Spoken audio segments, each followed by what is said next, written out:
Good evening. Hello. How are you? Let me just make sure that this is working okay.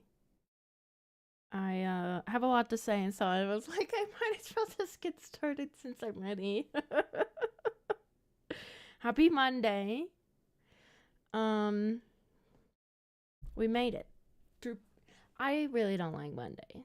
I mean, I don't know anybody who really does, but we made it. At least for me, through the workday. I got my Criterion Collection purchases that I bought at the 50% off sale, and I wanted to show you what I got because I had some fun.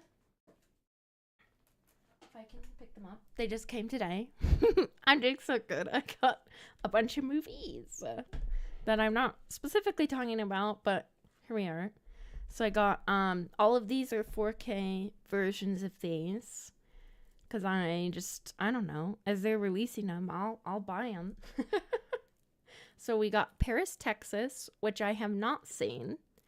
I'm excited to see this one. My husband wanted to get this one, and you know, I think that sounds fun. Um, and has Harry Dean Stanton in it, who I actually talked about yesterday because he's also in Alien, so that's fun. And then I got a couple Kurosawa films. I've only seen one of them, but I'm excited to watch the other two. So I got Seven Samurai, which I'm really excited about. I've seen half of this. I've seen the first half. Because it has, like, I'm not sure if it's an intermission. I can't remember. It's like a big box. Anyway, it's a new 4K, newish, I think. Does it have the trademark date? First printing 2024. Yeah, so last year. So this is a newer one.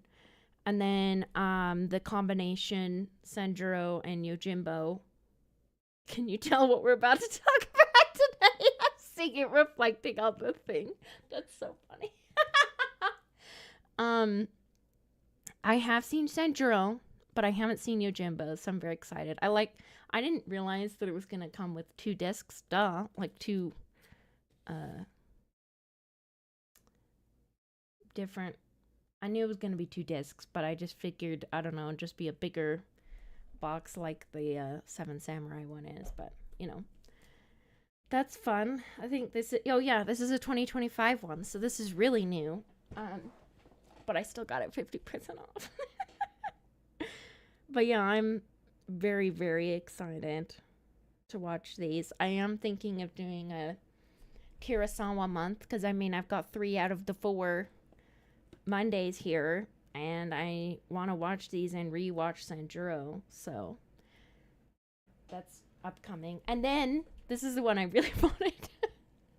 I got the 4K No Country for Old Men, which I am very excited about. I love the Coen brothers. I mean, Fargo's like one of my favorite movies of all time. I think this is a better movie than Fargo. If you want my hot take of the day.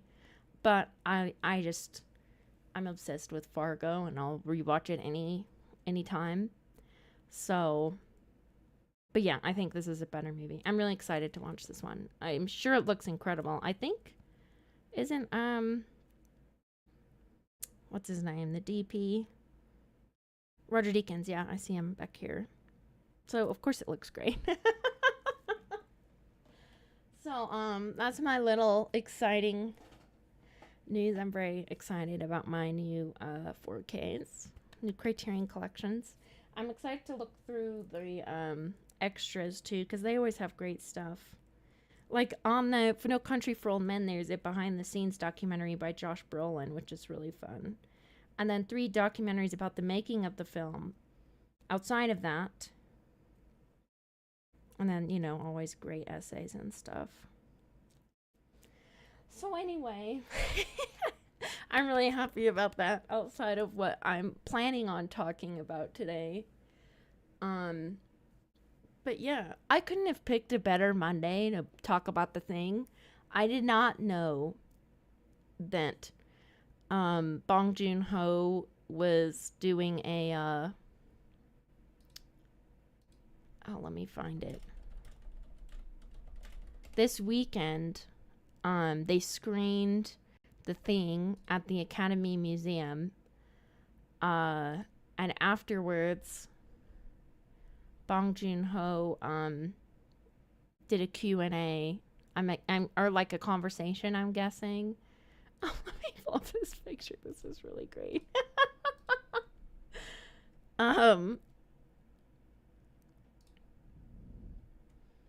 He did a Q&A, or like a, where they talk about The Thing together on Saturday. Like, I really could not have planned this any better. That was the night I also rewatched The Thing. I've seen it one other time last year, and then I rewatched it Saturday. And I just, like, after my movie was over, I was looking at Twitter, and I was like, why is everybody talking about The Thing? What's going on?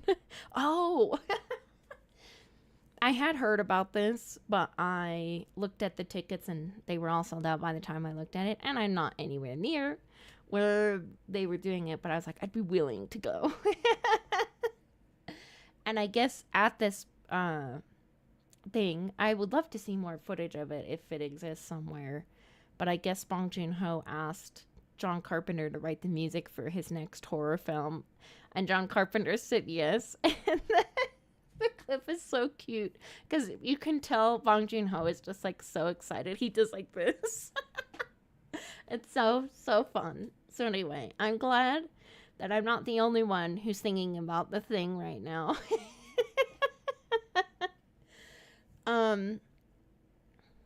So I rewatched it for today. The first time I watched it actually was not even that long ago. It was like last November. I'll pull up this that I have already. I bought the 4K, which was part of the reason I wanted to talk about it, because it gave me an excuse to watch this. 4K looks so good. Like, I obviously I love collecting stuff, and some things look better than others, but this looks really, really good.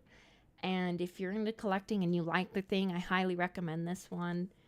It looks super great. I actually also watched most of the bonus features too, just because, I don't know, I was in the mood.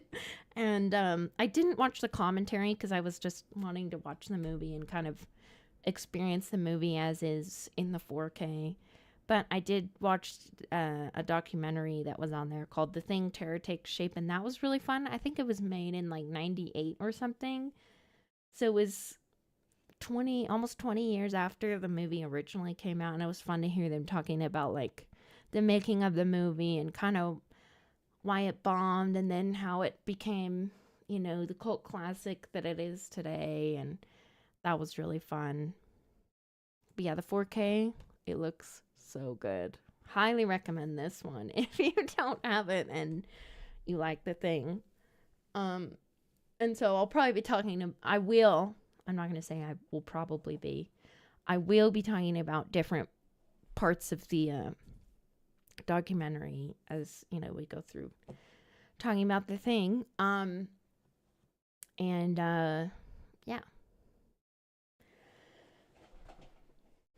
Don't mind me just talking a lot.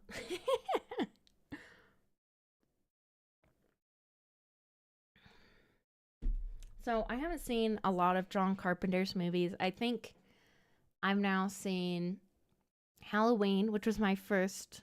Isn't Halloween his movie? Halloween, Escape from New York, and Thing. So just those three. And this was his 6th movie that he had done. And I guess he had seen the original movie. The Thing is based on a short story. And then there is a film adaptation from the 50s that I have not seen, but I guess John Carpenter saw when he was growing up, and it sounded like it had a big impression on him. And I do want to see that at some point. I think I'd be curious to see what the 50s version of this is. And I've even seen like pictures of like The Thing. It just seems like it takes a very different approach to the idea of the story. It's less about like what if the creature like could be anybody. It was more just like a monster movie, from what I can tell. I guess I haven't seen it, so. But it looks like it's just a guy instead of, all the creatures and stuff. It's another movie with Kurt Russell, which is fun. I think they have 3 movies together. Here's Kurt Russell with some of his greatest hair that he's ever had. In my opinion, I think it looks great. They had done, I guess, John Carpenter directed an Elvis movie where he plays Elvis, I'm guessing, and then Escape from New York, which came out the year before this did, and then The Thing. So that's fun. And then I did kind of want to talk about how it really did not do very well when it came out, and some of the people theorize that that's because, it came out around the same time E.T. did. It also came out the same day as Blade Runner, which I did not know until I was like looking up stuff for this presentation, I guess, for our discussion today. I did not know that. And that makes a lot of sense. I mean, Blade Runner didn't do very well either, but I can't imagine these are like 2 big, amazing sci-fi movies that now we think of as like classics. I just didn't imagine that they came out together. And it apparently critics really didn't like it when it came out. They said stuff like it was a wretched excess and the quintessential moron movie of the 80s. And people said it was boring. I'm like, are we watching the same movie? You can say a lot of things about The Thing, and I know it's definitely not for everybody, but boring is not one of those.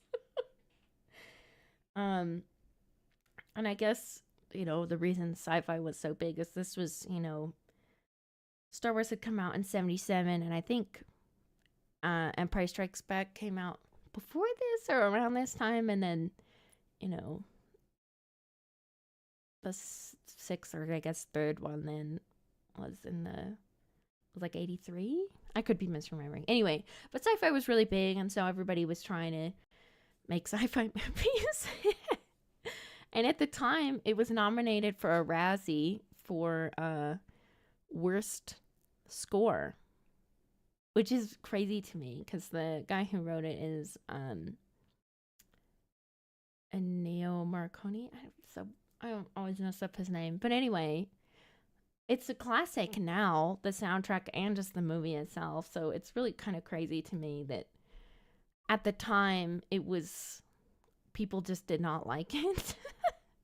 And since it's come out, people have looked at it again and been like, oh, you know what, actually this is a lot better than we thought. And part of that is due to it coming out on home releases, and then also showing on television, which was really big for it as well. And now, critics call it one of the, I love this, Matt Zoller Seitz said, one of the greatest and most elegantly constructed B movies ever made. And honestly, I feel like that makes sense, but it kind of takes the B movie to a whole nother level. So it's not even a B movie. It's kind of its own thing. But, I can see where that's coming from. And since then, lots of filmmakers have said it's influenced their work. Obviously, Bong Joon-ho, it's had a big influence on him after, seeing him talk to John Carpenter in person. How cool is that? Not everybody gets to do that. It sounds like Guillermo del Toro has said it's a big influence on him, and Quentin Tarantino as well. And I guess the movie is screened in February every year because that's the start of winter in Antarctica at the Amundsen Scott South Pole Station, which is the U.S. scientific research station at the South Pole, which I think is really funny. Can you imagine, actually being in the South Pole and watching The Thing at the beginning of your winter? I just feel like that would be really stressful, but I guess it's probably more of a joke than anything. So I think that's really fun.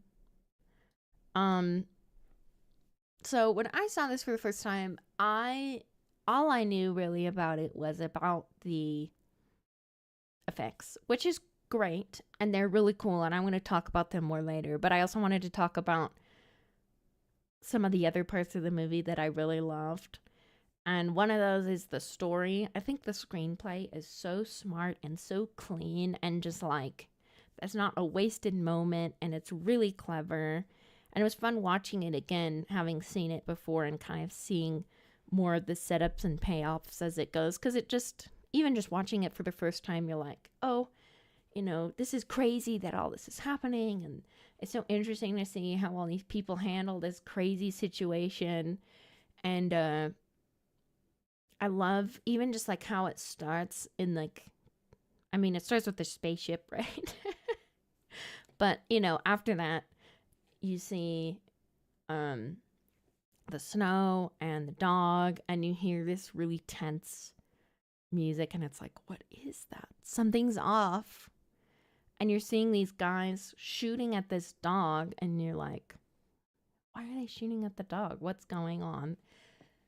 And it's just, I don't know, it's such a cool way to start your movie. And fun fact, the logo, which I had up, here it is, was made by, I guess I don't even know what you would call this person, but he's one of the effects people. Took a aquarium, filled it up with water, and added some kind of something to give it that like the shiny bits. You see this here. And then he wrapped the thing in a trash bag and put like a cutout of the logo and then burned the trash bag, and that's how you kind of get the flickering of the logo. Anyway, I thought that was really clever. And I kind of forget that pre-computers, you would have to do that physically. Which is so crazy. I don't know. There's just so much that at least I don't account for because I'm used to just having computers doing all this stuff. Like, can you imagine editing not on a computer? I edit as my day job and then also for streaming, and I think it's cool that editing pre-computers, you would have to like sew the film reels together, and it'd be so hard to get like the perfect cuts, because if you like cut too early, you would have to like sew the frames back on. And anyway, I find editing or anything in filmmaking pre-digital really impressive. And I happen to really like the music from the thing, and so I think having it be such a star of the beginning of the movie is really fun. This is not a very good picture. Can you even tell? The quality's not great. And the great Ennio Morricone did the music. He did, the music for like The Good, the Bad, and the Ugly, which is probably one of the most famous scores of all time. And I guess I was researching kind of how this happened, and it sounds like John Carpenter just like loved his work, and I mean, who doesn't? And he asked him, and I guess he said yes. And Ennio said about doing the music, like what that experience was like. He's like, I've asked, quote from him, I've asked Carpenter as he was preparing some electronic music with an assistant to edit on the film, why did you call me if you want to do it on your own? He surprised me. He said, I got married to your music. This is why I've called you. Then he showed me the film. Later, when I wrote the music, we didn't exchange ideas. He ran away nearly ashamed of showing it to me. I wrote the music on my own without his advice. Naturally, as I had become quite clever since 1982, I've written several scores relating to my life. And I had written one, which was electronic music, and Carpenter took the electronic score. So I guess he wrote a bunch of music, and he, had him pick. And I guess some of the unused score ended up in uh, The Hateful Eight, the Quentin Tarantino one. And I didn't know that. I haven't seen the movie, so I don't know what that sounds like. But I think it's kind of funny that Kurt Russell is also in that movie. But fun fact, if you want to hear some more of the theme music that didn't end up in the movie, it's in The Hateful Eight, which I have not seen. And then Carpenter said about it, Morricone did all the orchestrations and recorded me for 20 minutes of music I could use wherever I wished, but without seeing the footage. I cut his music into the film and realized that there were places, mostly scenes of tension, in which his music would not work. I secretly ran off and recorded in a couple of days a few pieces to use. My pieces were very simple electronic pieces. It was almost tones. It was not really music at all, just background sounds. Something today you might even consider as sound effects. So it sounds like it was, a team effort. And I think part of that is just because John Carpenter, at least in my head, he's known as doing a lot of his own music. I mean, he did the Halloween stuff. He did, I'm pretty sure, most of his movie soundtracks. I could be wrong about that. But in my head, I think of him as like a director, obviously, but also a music guy. Because, I don't know, most directors that I can think of don't do their own music most of the time.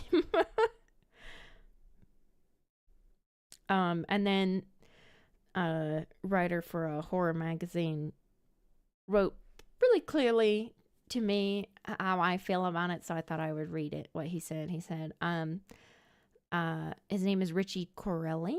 He said, what matters is this. Ennio Morricone's music for John Carpenter's The Thing is an icy, alluring work of art, and for horror fans, it's an absolute classic. And I think it really just fits the movie really, really well, and it just has this kind of tense vibe that fits the whole movie, and it really shines during the parts where there's not as much happening, because there is a lot of talking in this movie, which is probably part of why I like it so much. I do like movies with interesting talking. But in the bits with the music, I really think it just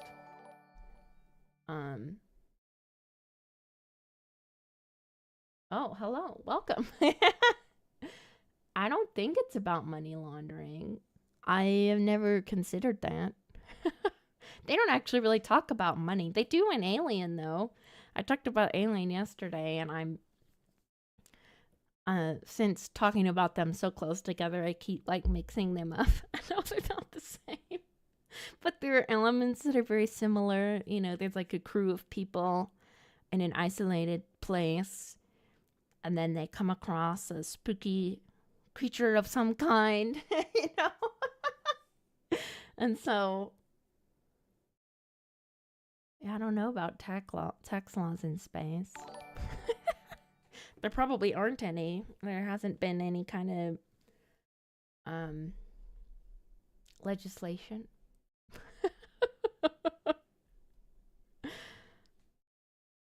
So, I don't know. I also wanted to talk about the dog in the thing. Do I have a picture of the dog? I do. I love that the dog is the one that brings the thing from the Norwegian camp to the American one. Because of course it makes sense that immediately people would be like, oh, it's a dog. Don't hurt the dog. We're all, I don't know, at least I am protective of animals. And, you know, they meet this dog and he's being chased down by two Norwegian guys who are throwing explosives and shooting a gun at this dog. And so I imagine this is very confusing to the Americans, and they immediately are like, oh, the people are just losing their minds because they've been in the snow for too long. Because I guess that's a thing that happens. I mean, that's not surprising, but they're like, that's their first assumption, is not that something's wrong with the dog, but that the people have something wrong with them. And I would think the same. Like, why would you be suspicious of a dog? It doesn't make sense. Yeah, it's true. Isolation does weird stuff to your psyche. And this is just an example of that, but it's like the speed run version. I can think of a better Way to describe that, but it's essentially that. And I guess the dog actor, this dog, is half wolf, half dog, and his name was Jet. And because he's part wolf, he wasn't super trainable, I guess. So they had to be really, really careful when they were on set. Like they'd work on a closed set when the dog was on set. And I'm kind of amazed at what they were able to do with this dog, particularly the scene where I wonder if I have a picture of it. The dog, this one. I don't have the whole sequence here, but the shot goes on for a long time and the dog like comes down the hallway and you see him stop in front of a door, pause, and then he comes in front of this door, pauses again, and then walks in. And it really like feels like the dog is acting, and I'm sure a lot of it is just, you know, me reading into the movement of the dog. And I mean, dogs don't really act in the way that people do. But yeah, I didn't know that either until I was, you know, watching that documentary about the movie. But I guess the dog was somewhat trained, you know, to do that. But it wasn't like Messi the dog in Anatomy of a Fall, where he was really trained to look like he had a drug overdose. That would be something. I don't know how you would train a dog to do that, to be honest.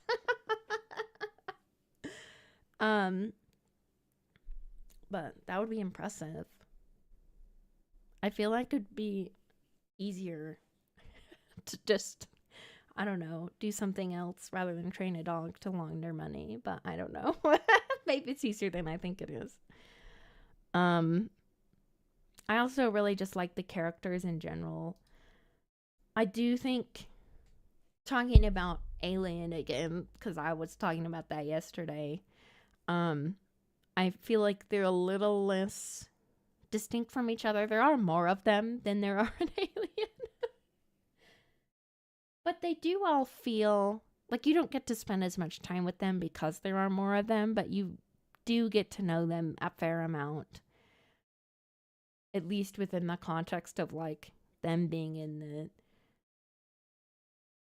I don't know, they feel like a cohesive unit. And so as, you know, more of them die, it does feel like they're losing pieces of the team, but I have a harder time thinking of them as individual people, which honestly I think works for this movie because so much of it is just about like being suspicious of other people, and it's less about their relationships to each other in a normal circumstance and just trying to navigate this kind of crazy circumstance and seeing if they actually trust each other, which I think is really interesting. And also, these guys are like, you watch a lot of horror movies. Yeah. The crew in Alien is smaller, so it's easier to get to know them. One thing I do really like about this movie is these characters are like pretty smart. Like you'll see a lot of horror movies and you're like, oh my gosh, why are they doing that? That's so dumb. But these guys are doing the best they can with the information that they're given at any given time. Like they use basically the, you know, because a lot of them are scientists. That's why they're in the Antarctic.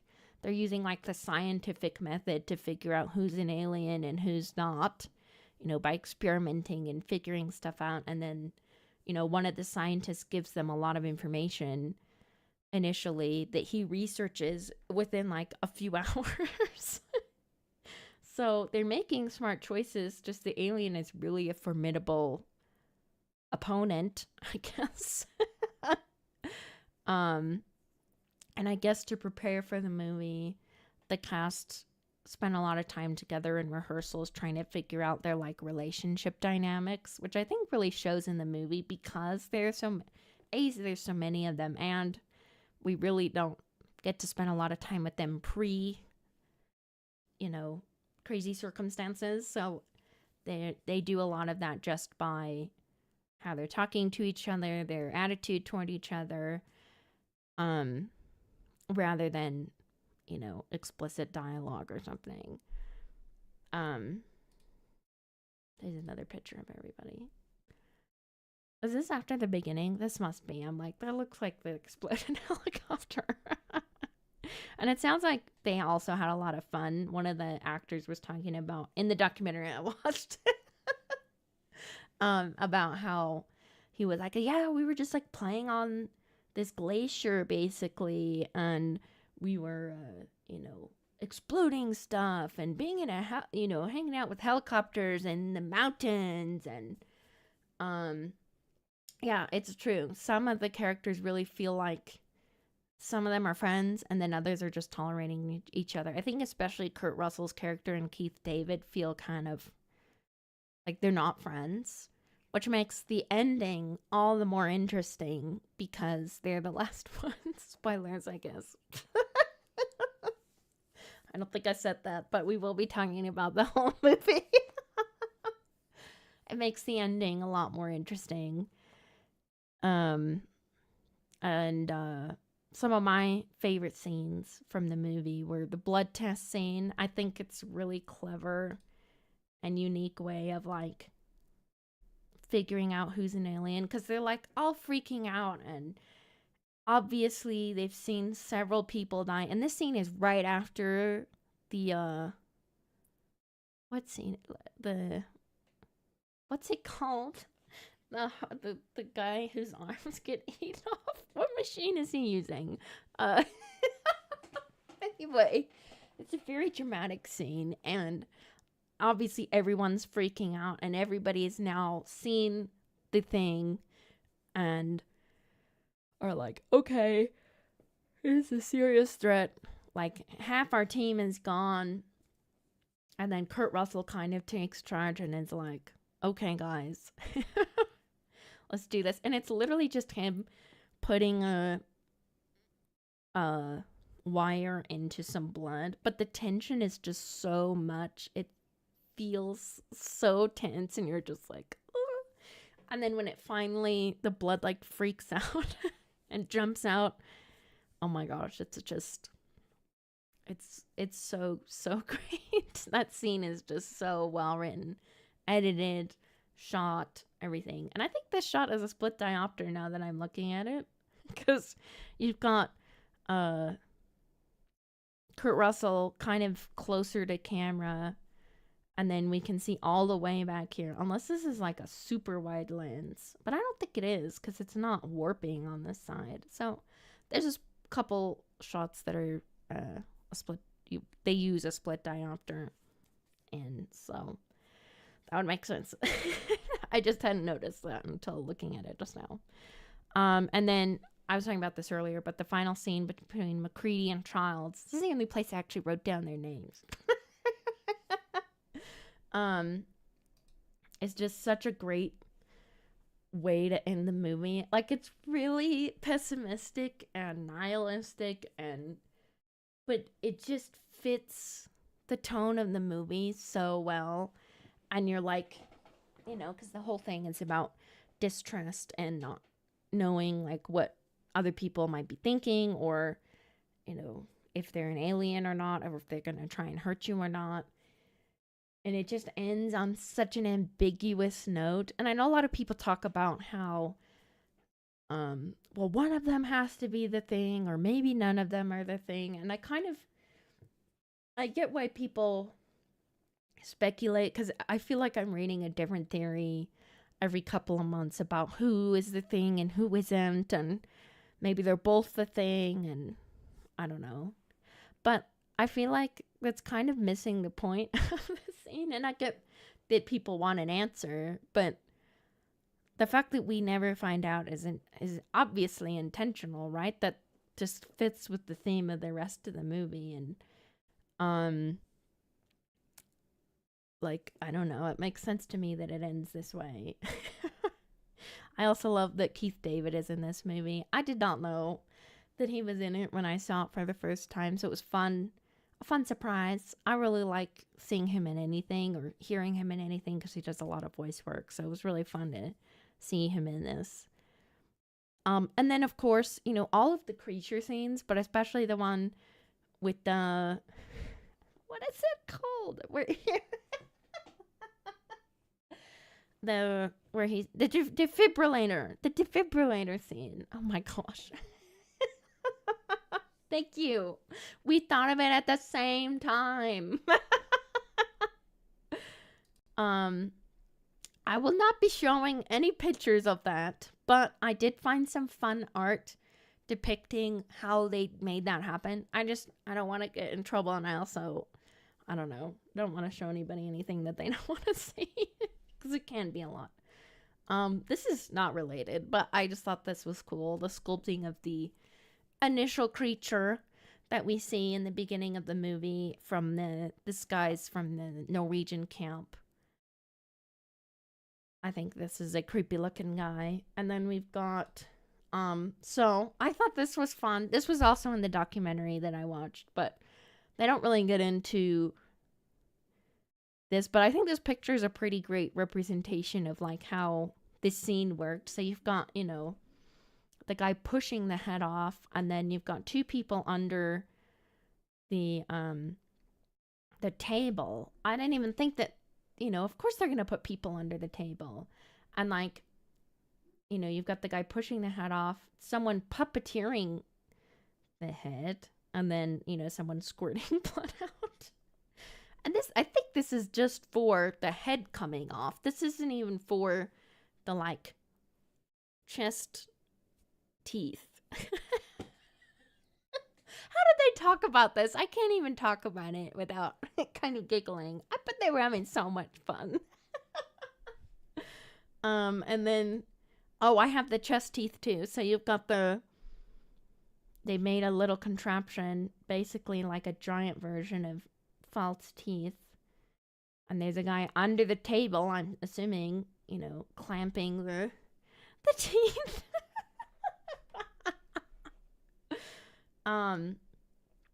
And I was I was watching this documentary. A lot of this is from that. And part of how they did that scene, so the guy, they clamp the teeth, and then the guy's arms comes off. I don't know. That's a great question. My guess is it would be someone from the effects team. But yeah, they are. I feel like I have another one. Let me see. Oh no, that's it. They had the actor with his arms, they had for the arms like getting stuck in the thing, I guess they used Jello. And then for the next shot, you can kind of see it. There's a guy who has a mask on of the actor, and they hired somebody whose arms were missing from like here down. And then, painted them and whatever. But the actor actually didn't have arms from here down. And anyway, I just think that's really clever. I thought this was fun. This is only kind of related. I think this is the guy at the end of the movie. I also, something I learned from the documentary is they had somebody animate the creature at the end, and you can kind of see some shots of it initially. But then they turned to like because they were doing stop motion, but then they switched it back to what they've been doing the whole time, where it was all caught in camera and live instead, because they were feeling like it wasn't quite as effective as the other stuff in the film. So they shot, all this stuff, and then they just didn't end up using it. So speaking of the effects, let me make sure I didn't miss anything, because I learned some fun stuff. Oh, they were saying in the documentary that the thing itself is basically an amalgamation of all the creatures it's ever come across, and that's where all the kind of crazy stuff comes from, as from like other alien creatures, which I think is fun to think about. Oh, something else I thought was interesting. I'm not going to show a picture of it, but for the dog creature, it's like this big mass, and it kind of opens up, and then there's like a big flower thing that comes out. The guy that was the big effects guy on it was like, it looks kind of like a flower, but if you look close, it's dog tongues with dog teeth on it. And I was like, oh my gosh. And there's like 7 of them, and it opens up like a flower. Super gross. I don't know how they came up with this stuff, but it's just kind of crazy. And John Carpenter really made a point of saying that he really didn't want the creature to be a guy in a suit, which, like, I have opinions on because I get where he's coming from. And he mentions Alien actually specifically, which is kind of funny because I was talking about that yesterday. But for me, I don't mind a creature being an alien in a suit because I've grown up watching movies with lots of VFX, and like digital monsters a lot of times just don't come across as scary to me. Um and to be fair, I haven't watched a lot of modern horror films, but I feel like I would rather have the guy in the suit because it feels real and tactile versus like a glossy creature that only exists digitally. Like, I don't know. Some of my favorite creatures are stuff like where they like meld VFX and practical together. I think like Guillermo del Toro is really good at that. But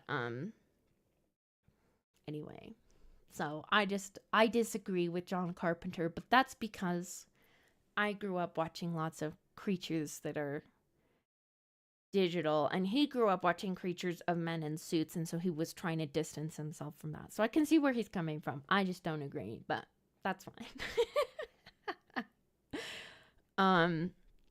And I guess the guy who did the matte paintings, did I pull up them? I actually planned the order of the pictures, guys.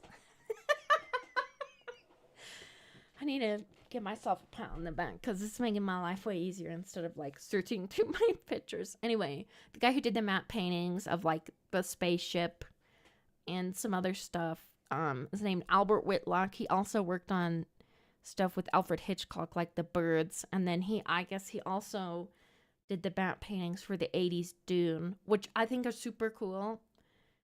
I know not everybody loves that Dune, but I think visually it's very interesting. I don't like how cramped the story is and how much they changed it, but I think it looks really cool.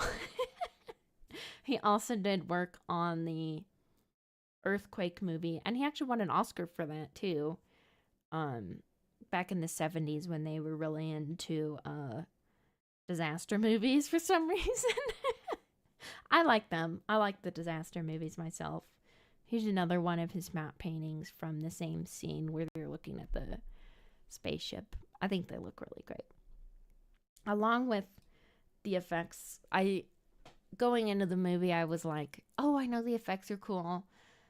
But I had no idea how great this movie was going to look. And I just want to talk about the cinematography for a second, because that's really like what left an impression on me. Obviously, the tension is really palpable and the story's really good, but the movie just looks incredible.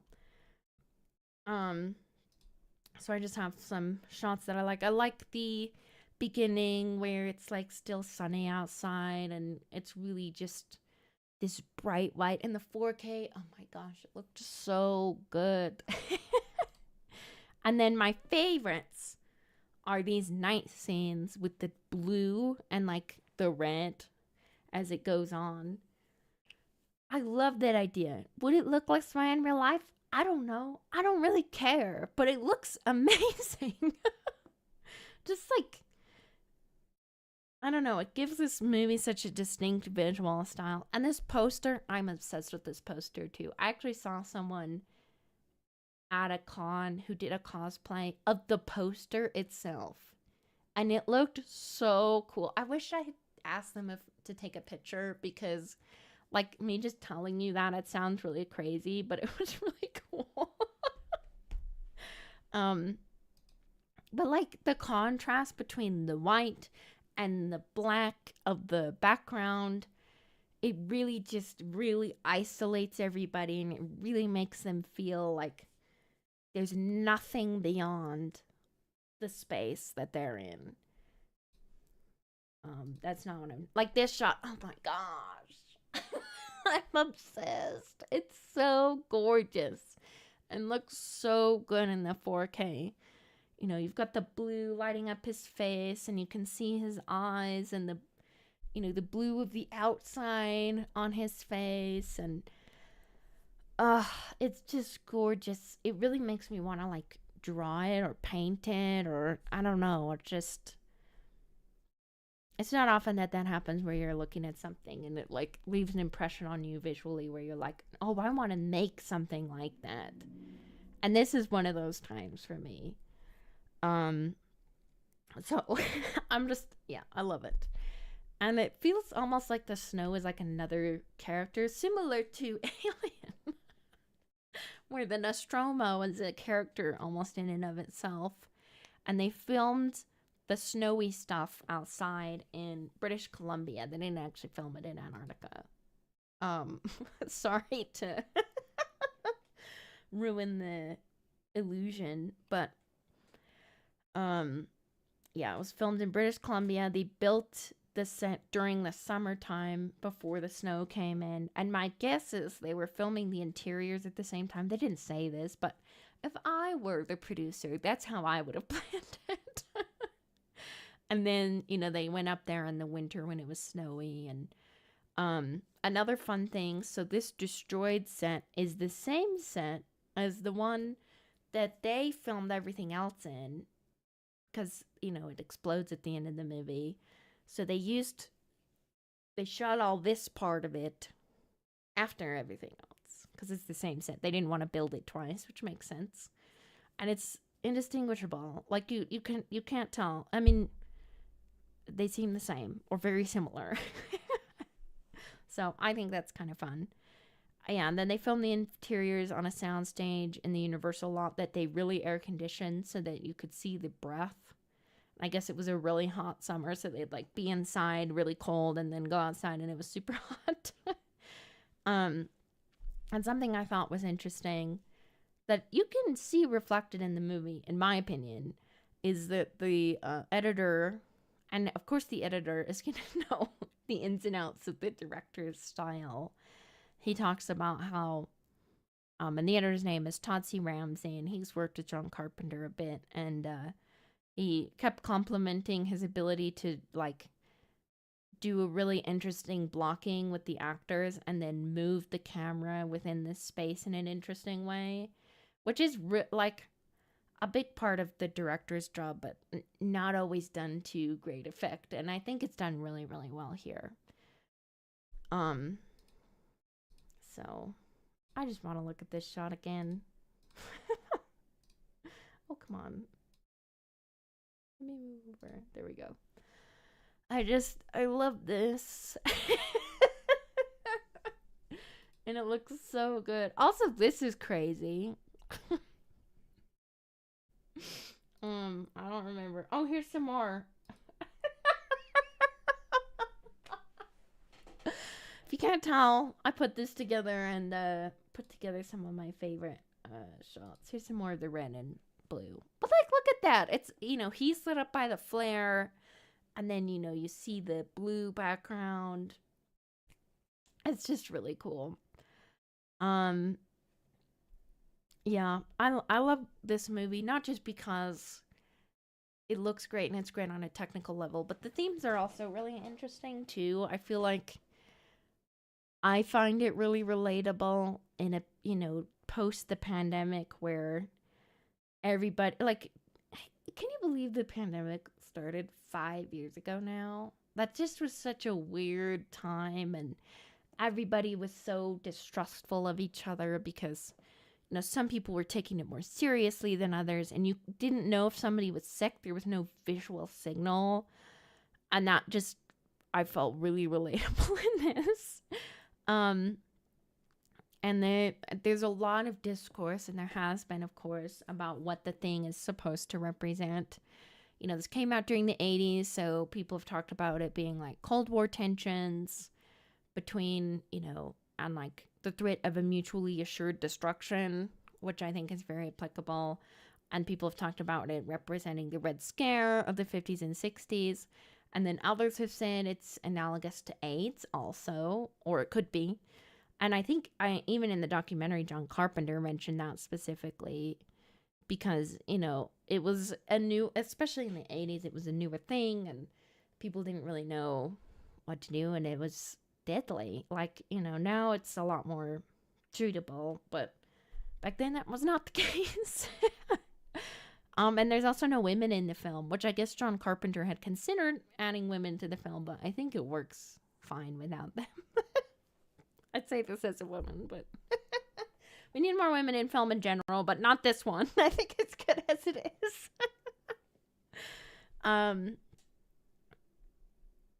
And what I also think is interesting too is we never hear from the thing. Like, I feel like a lot of creatures we kind of get sometimes a sense of what they want or what they're looking for. Like, we get scenes of them on their own. But in the thing, it's all through the eyes of the other characters. You never see the thing just kind of acting independently. Like, I guess it is acting independently because it's its own thing, but I don't know. You never hear it speak directly to anybody. It's not trying to communicate in any way other than out of self-preservation. I don't have any pictures of the thing, I'm realizing, which is probably for the best because it's kind of scary looking here. It's not acting, it's just acting out of self-preservation.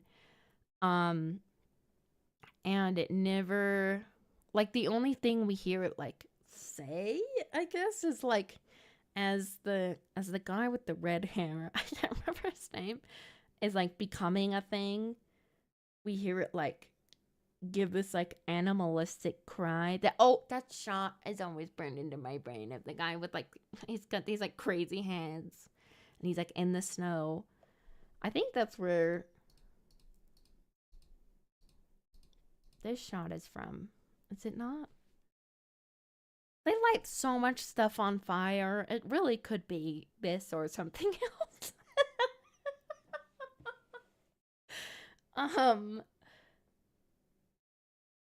But I find that interesting and it makes it more ambiguous, which is cool. On the ending. Oh, and the ending, I really like the ending. I know lots of people are always speculating what it could possibly mean, but I really like how they ended it. I guess they shot an alternate ending where Kurt Russell survives and gets a test and is not positive for the thingness. I talk about it in terms of COVID, and being ill, because that's how I see it.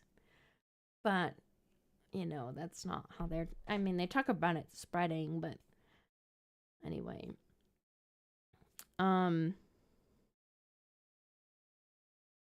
then Kurt Russell said about the ending, which I thought was interesting. Carpenter and I worked on the ending of that movie together, that movie being The Thing, together a long time. We were both bringing the audience right back to square one. At the end of the day, that was the position these people were in. They just didn't know anything. They didn't know if they knew who they were. I love that. Over the years, that movie has gotten its due because people were able to get past the horrificness of the monster to see what the movie was about, which was about paranoia. Which is, what the movie's about. And it does a really great job of it. And I think if you haven't seen it and are watching this, sorry I spoiled the whole thing, but it is still worth watching even with all that.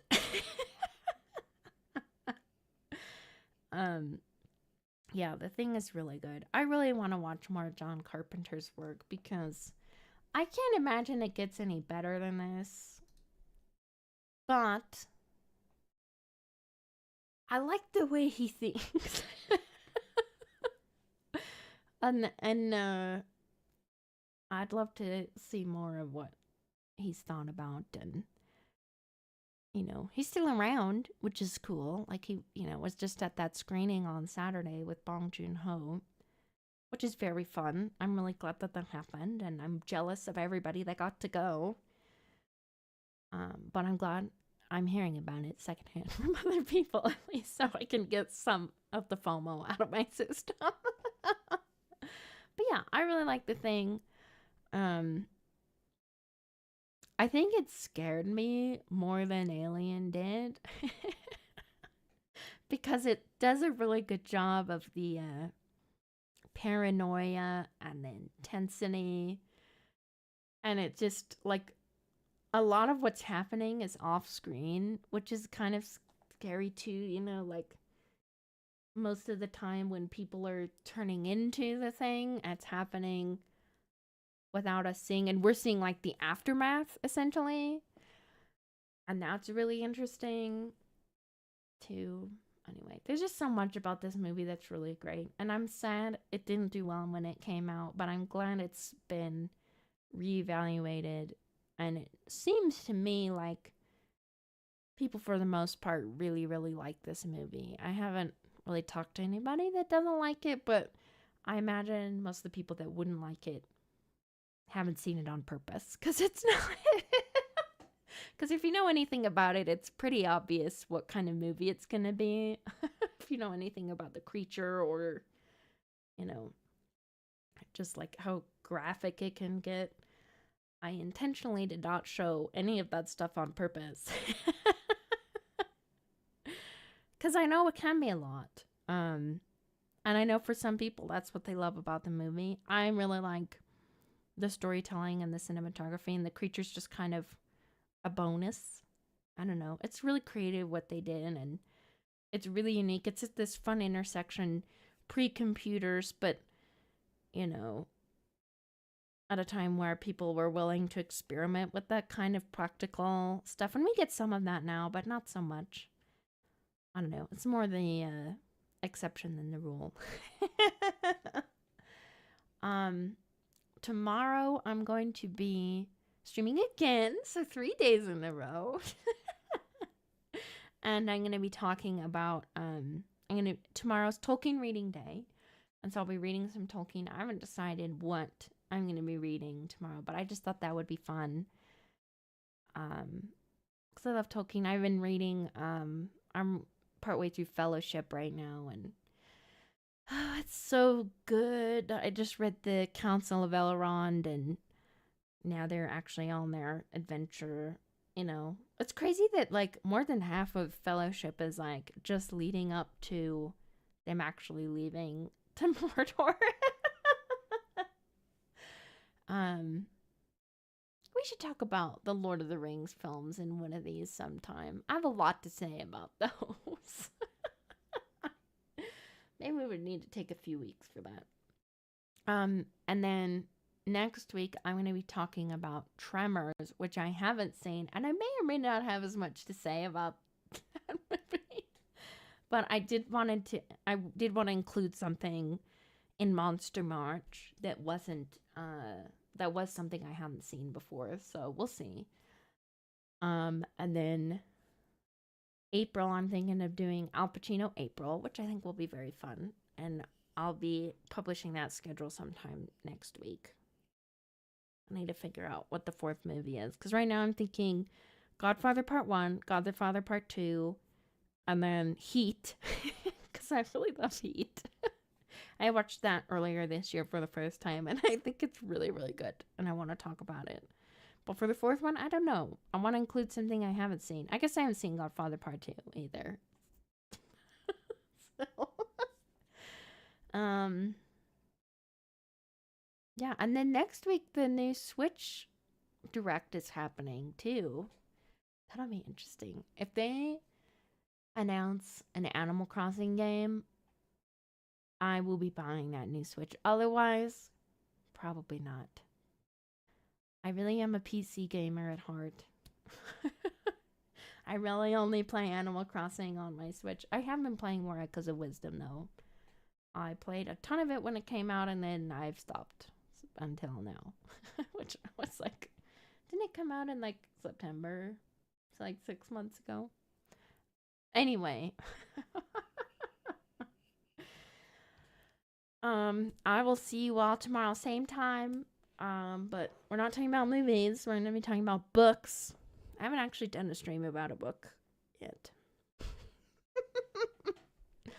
But hey, there's time, a chance to try everything. Anyway, I hope you all have a wonderful evening. and I will see you tomorrow. Bye.